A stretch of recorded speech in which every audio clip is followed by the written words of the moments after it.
और आज हम इस वक्त मौजूद हैं अम्बा में और हमारे साथ हैं सोमेश आज़ाद जी जो कि आज़ाद समाज पार्टी के विधानसभा अध्यक्ष जी हैं। तो आज हम इनसे चर्चा करेंगे, कई चुनावी मुद्दों पर चर्चा करेंगे। जैसा कि आपको पता ही है कि मध्य प्रदेश में आगामी विधानसभा चुनाव होने वाले हैं जो कि 2023 में होंगे। उसके लिए तमाम राजनीतिक पार्टियों ने अपनी अपनी तैयारियां स्टार्ट कर दी हैं। तमाम राजनीतिक पार्टियां, उनके नेतागण और लोगों से जनसभा कर रहे हैं, जाते हैं, मीटिंग करते हैं और तमाम राजनीतिक पार्टियां हैं वो अपनी अपनी तैयारियों में जुट चुकी है। वहीं आपको बता दें कि आज़ाद समाज पार्टी भी लगातार तैयारियां कर रही है।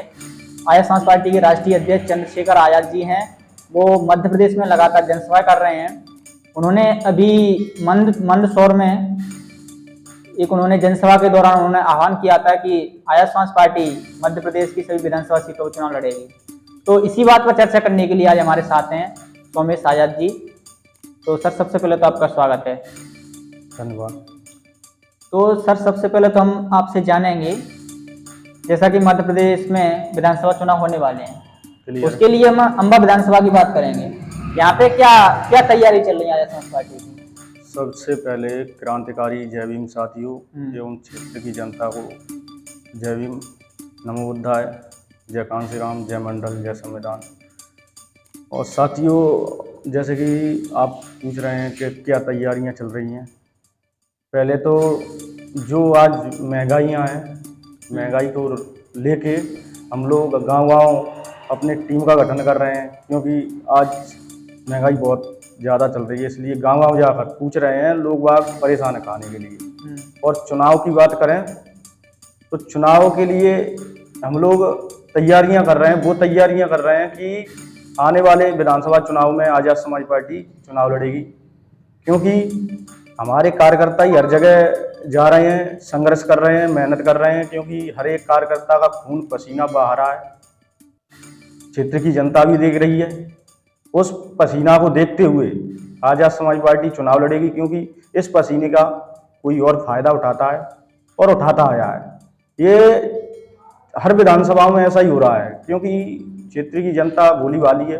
उसको कभी अंबेडकर नाम से ठगा जाता है, कहीं जो 2 अप्रैल में दंगा हुआ था उसका नाम लेकर केस कम कर दिए जाएंगे या पर ख़त्म करवा दिए जाएंगे। ऐसे ऐसे लालच देकर हमारी जनता को ठगा जाता है, कोई पैसे के लालच में खरीदा जाता है। इसलिए हम लोग क्षेत्र में जाएंगे और कैडर देंगे। कैडर वो बताए जाएंगे कि आपके साथ में सही में हो क्या रहा है, आपको ठगा कैसे जा रहा है। कैडर क्या है? क्या कैडर है? कैडर हमारा ये रहेगा कि क्षेत्र में और जो गरीब लोग हैं ठगे कैसे जा रहे हैं, उनको बताएंगे, वोट की कीमत बताएंगे कि वोट से आप लोग आज ऐसी जिंदगी जी रहे हैं, इसी वोट के कारण जी रहे हैं, क्योंकि हमारे लोगों को वोट के कारण ही मारा जा रहा है। क्योंकि अगर सही में हम वोट सही यूज करें ना, तो आज हमारे जो गरीब वर्ग का व्यक्ति है, मजदूर वर्ग है, और शिक्षा का क्षेत्र है, शिक्षा के क्षेत्र में जो गरीब वर्ग है और शिक्षा भी है, गरीब लोग पढ़ा नहीं पा रहे हैं। क्योंकि आज प्राइवेट स्कूलों में भी देख लो आप लोग, प्राइवेट स्कूलों में इतना हाल बुरा है कि वहाँ पे पैसे इतने बुरी तरह लूटे जा रहे हैं और कोचिंग में चला कर बच्चे पढ़ रहे हैं उनके घर वाले, और गरीबों को क्या करें। मेन चीज़ तो ये भी तो देखनी पड़ेगी। तो इसलिए ये चीज़ हम समझाएंगे जाके कि हम लोगों को जो गवर्नमेंट स्कूल हैं उसमें भी अच्छी पढ़ाई हो, और ज़्यादातर क्षेत्र की जनता गवर्नमेंट स्कूल में पढ़ाए और कोचिंग में पढ़ाए। जब कोचिंग चल रही है तो प्राइवेट स्कूल में तो सबको पता है कि वो चाय पी रही होगी, सबको पता है, इसीलिए ठगा जा रहा है। ये चीज़ देखनी पड़ेगी हम लोगों को। यहाँ से एक प्रत्याशी कौन हो सकता है? यहाँ अम्बा विधानसभा से कौन प्रत्याशी हो सकता है? अम्बा विधानसभा से आज़ाद समाज पार्टी उसी प्रत्याशी को लड़ाएगी जो खून पसीना बहा रहा है, दिन रात अपने लोगों के साथ खड़ा है, चाहे रात हो चाहे दिन हो, वही प्रत्याशी लड़ेगा। चाहे उसके पास पैसा हो या ना हो, उसको चंदा देकर लड़ा जाएगा, 1-1 रुपए करके लड़ाया जाएगा, क्योंकि ठग को नहीं बिठाएंगे। अगर कौन हो सकता है वो? देखो, जो मेहनत करने वाला, हम क्या बोल रहे हैं, जो पसीना बहा रहा है, जो दिन रात मेहनत कर रहा है। पहला चांस है, चंद्रशेखर भाई ने बोला है कि भीम आर्मी आजाद समाज पार्टी कार्यकर्ता लड़ेंगे। उस जो हुनर है, जो बोलने लायक होगा, जो सही में मेहनत कर रहा है, वो व्यक्ति लड़ेगा। उसके बाद किसी और के ऊपर श्रेय जाता है। क्यों? क्या लगता है कि आजाद समाज पार्टी अभी मतलब विधानसभा चुनाव होने वाला है 2023 में, क्या लगता है आजाद समाज पार्टी बीजेपी को टक्कर दे पाएगी या नहीं दे पाएगी? देखो, टक्कर देने के लिए हर पार्टियां कोशिश करती है, हम इसको टक्कर दें, उसको टक्कर दें। हमारा तो मेन उद्देश्य ये है कि टक्कर देना या न देना, क्योंकि पार्टी चुनाव लड़ेगी, वो टक्कर हो या ना हो, क्योंकि जो लोग सही में मेहनत कर रहे हैं और गरीब जनता उन पर भरोसा कर रही है, जिन लोगों का हम लोग आवाज उठा रहे हैं, जो हमारी टीम है वो जा जाकर गांव में आवाज उठा रही है। गांव में देखो कितनी बुरी हालतें पड़ी हुई हैं। आज जो काम वो वादा करते हैं वो एक भी काम नहीं हो रहा है। इस काम को देखते हुए क्षेत्र की जनता भी सबको पता है कि जो पुरानी पार्टियां उन पर कोई भरोसा नहीं कर रहा है, जो आने वाला भविष्य और नई युवाओं पर भरोसा कर रहा है, क्योंकि इन लोगों को पता है कि आने वाले समय में भारत को कौन बचा सकता है। भारत जो बेचा जा रहा है, जो सरकारी संस्थाएं बेची जा रही हैं, उसको देखते हुए क्षेत्र की जनता समझ चुकी है, और इतनी बेवकूफ नहीं है। और थोड़ी बहुत तो उनको नहीं पता है, तो हम लोग जाके उनको घर घर जाएंगे, उनको बताएंगे आपके बच्चों का आने वाला समय और आने वाला भविष्य इतना बुरा दलदल में जाने वाला है कि आप तो सोच नहीं सकते हो। तो वो पूछेंगे क्यों, कि आप देख लीजिए पूरी प्राइवेट संस्थाएं हो चुकी, स्कूलों पे भी कब्जा हो चुका, पूंजीपति लोग हैं ना, उनका कब्जा हो चुका, सरकार को भी पूंजीपति चला रहे हैं। गरीब का तो कोई मैटर नहीं है, जब गरीब का उसमें कुछ है ही नहीं तो गरीब की कौन सुनेगा, सबको क्लियर पता है। और गरीब वो होता है, गरीब मजदूर वर्ग, वो जो शिक्षा के क्षेत्र में जो पढ़ने वाले व्यक्ति हैं, बच्चे हैं, उनका भी भविष्य खराब हो रहा है। कि आपको पता है, जब चाहे स्कूल बंद कर दिए जाते हैं और जब चाहे पढ़ाई चालू कर दी जाती है। आजाद समाज पार्टी का मिशन क्या है, किस एजेंडे पर काम कर रही है आजाद समाज पार्टी? आजाद समाज पार्टी का एजेंडा है कि गरीब बच्चे और गरीबों को शिक्षा दिलाना, और एजेंडा ये है कि हर धर्म को आज़ादी के क्षेत्र में जीने का हक हो। आजाद समाज पार्टी है, क्योंकि हम लोग देख रहे हैं कि धर्म के कारण ही हम लोगों को एक दूसरे में काटा पैंड़ी की जाती है, मारा, और राजनीति उसी पर खेली जाती है। इसलिए बात करें आजाद समाज पार्टी का जो मिशन है, वो मतलब जैसे कि बहुजन समाज पार्टी का पहले था बहुजन नेता बहुजन सुखाए, इसमें SC ST OBC आते थे, है ना? तो क्या आजाद समाज पार्टी का वही मिशन है जो पहले बहुजन समाज पार्टी का? आजाद समाज पार्टी का मिशन है जाति तोड़ो समाज जोड़ो। 85%।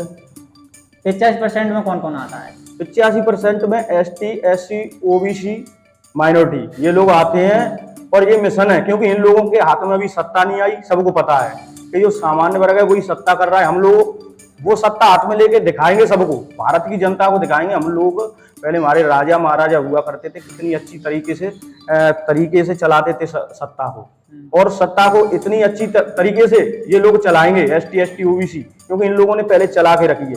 और आज कुछ लोग ऐसे बैठे हुए हैं कि मैं एक कहानी सुनाता हूँ, कि जो कहानी है बहुत अच्छी कहानी है। कि ऐसा हुआ, एक बार क्या हुआ कि एक कुत्ते में और एक गधे में शर्त लगी थी। कि गधे में और कुत्ते में क्या शर्त लगी कि हम लोग दौड़ करते हैं और वो सत्ता के सिंहासन पर सबसे पहले ज्यादा तेज दौड़ेगा वही बैठेगा। तो क्या हुआ, तो कुत्ते ने बोला गधे से, अरे ये तो मन में सोचा मैं तो इससे जल्दी दौड़ जाऊंगा। तो ठीक है, तो गधा तो वो चलता गया, उनमें शुरुआत हो गई। जो कहानी की वो थी ना, शर्त लगी, वो शुरुआत कर दी उन्हें दौड़ की, दौड़ लगाना, रनिंग शुरू कर दी। तो कुत्ता दौड़ा बुरी तरह। तो कुत्ते को ये नहीं पता था कि मेरे जैसे और भी हर चौराहे पे थे, हर चौराहे पे कुत्ते थे।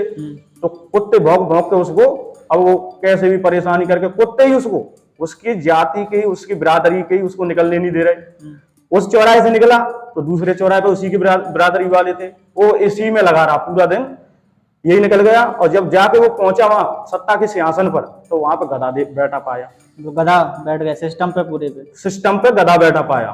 तो इसलिए हम लोगों को समझना पड़ेगा कि जो हमारे लोग हैं, जो मेहनत कर रहे हैं, जो एक कुत्ते की तरह हो रहा है, क्योंकि वो कुत्ता तो जाता है, दौड़ता है, दौड़ने लायक है, वो उसमें रेस है, पर रेसर नहीं बैठ पा रहा है, जाके वो गधा बैठ जाता है।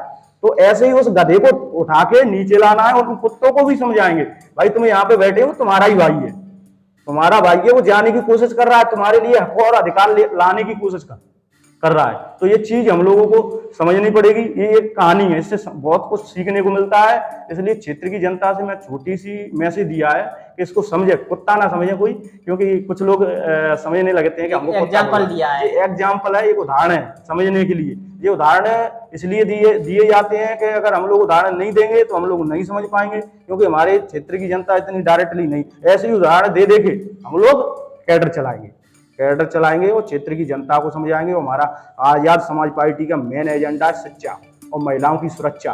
अपने ही लोग, आपका कहना यह है कि अपने ही लोग टांग खींचने का काम करते हैं। क्लियर। तो ऐसे लोगों से आप कैसे विरोध करें? कैसे? वही तो कहानी, उनको हम समझ आएंगे आगे। भाई साहब के आप लोग ऐसे ही खींचते रहोगे तो मजा कोई और मार जाएगा, जैसे गधा मार गया और गधा के हाथ में भेजना चाहती हो सत्ता, तो भाई गधा तो पता नहीं उसको कैसे सत्ता चलाई जाती है, क्या करता है, गधा तो अपनी कुर्सी का आनंद ले रहा है, पर जो नीचे वाले लोग हैं वो तो बुरी तरह मारे जा रहे हैं। जिसको लोन मिलना चाहिए उसको लोन नहीं मिलता है, जिसको बाकायदा में पैसे की जरूरत है उसको तो मिल नहीं रहा है, वो तो मर रहा है भूखा। तो इसलिए हमारी आजाद समाज पार्टी चुनाव लड़ेगी, क्योंकि लड़ना पड़ेगा, ये मजबूरी हो चुकी है भारत के लिए। अभी ट्रेंडिंग चला था 2 दिन पहले भीम आर्मी को बैन किया जाए, 1 घंटे में नंबर 1 पर आई थी, सबको पता है, क्योंकि वो काम कर रही है। क्षेत्र की जनता भी देख रही है कि भीम आर्मी भारत एकता मिशन है ना, हमारा काम कर रहा है। ट्रेंड पे कौन सा आया था, कौन सा ट्रेंड आया था? भीम आर्मी भारत देश की शान है। भीम आर्मी, हाँ, भारत देश की शान है, ये ट्रेंड चला था, चंद्रशेखर भाई ने चलाया था, क्योंकि किसी लोग विरोधियों ने बोला था कि भीम आर्मी को बैन किया जाए, इसलिए ट्रेंड चला था। तो वो नंबर 1 पे आई थी, 2 घंटे लगे थे, क्योंकि मैं 12 बजे तक रात को जगा था, वो देख रहा था, क्योंकि हमारी भीम आर्मी में कितनी ताकत है। तो इसलिए भीम आर्मी हमारा संगठन है, ये संगठन और पार्टी इसलिए जरूरत पड़ी कि कुछ लोग हैं गधे जैसे लोग, वो बैठ रहे हैं और गधे ही पार्टियों को चला रहे हैं और गधे ही सिंहासन पर बैठे हैं। तो यानी कहने का मतलब यहाँ से आजाद समाज पार्टी कैंडिडेट मैदान में उतरेगा, चुनावी मैदान में उतरेगा। क्लियर है, कंफर्म हो चुका। क्षेत्र की जनता को मैं मैसेज देना चाहता हूँ कि आजाद समाज पार्टी से चुनाव लड़ेगा कैंडिडेट, और लड़ाएगी। क्यों लड़ाएगी? कि कुछ लोग हैं जो हमारे समाज को बेच के खा रहे हैं। ये मैंने खुद देखा है, जाके गांव जाके भीम आर्मी का नाम लेते हैं, भीम आर्मी का नाम लेके जीत जाते हैं, फिर किसी और के पक्ष में बैठ जाते हैं कि हम इस पार्टी का समर्थन करते हैं, और सबको पता है कि भीम आर्मी भारत एकता मिशन की आजाद समाज पार्टी दल बन गया है। ये दल बन चुका है, और इस दल को देखते हुए सभी लोगों को साथ देना चाहिए। अगर उस दल का साथ नहीं देते हो, भीम आर्मी में जितना भी चंद्रशेखर भाई को सपोर्ट करते हैं, फॉलो करते हैं ना, वो लोग इस बात को कान में डाल रहे हैं कि हम आजाद समाज पार्टी का सपोर्ट नहीं दे रहे हैं, तो चंद्रशेखर भाई का अपमान कर रहे हैं। चंद्रशेखर भैया का मतलब अपने महापुरुषों का अपमान। सही में महापुरुषों का मिशन कौन चला रहा है? चंद्रशेखर भाई। आप लोग समझ सकते हैं कि अपना इतिहास उठा के देखिए कि हमारा इतिहास हम कहाँ तक हमारा बदलाव हुआ, यहाँ से यहाँ तक, यहाँ से यहाँ तक, यहाँ से यहाँ तक बदलाव हुआ। चलो, बहुत बहुत धन्यवाद, इन्होंने अपनी बातें रखी और आपसे बात करके काफी अच्छा लगा। तो आपकी क्या राय है, कमेंट बॉक्स में उनको प्रतिक्रिया जरूर दे सकते हैं, और यदि आपने चैनल को सब्सक्राइब नहीं किया तो चैनल को भी सब्सक्राइब कर लीजिए, और इसी तरह वीडियो देखने के लिए बने रहिए हमारे साथ। मिलते हैं किसी दूसरी वीडियो में। धन्यवाद।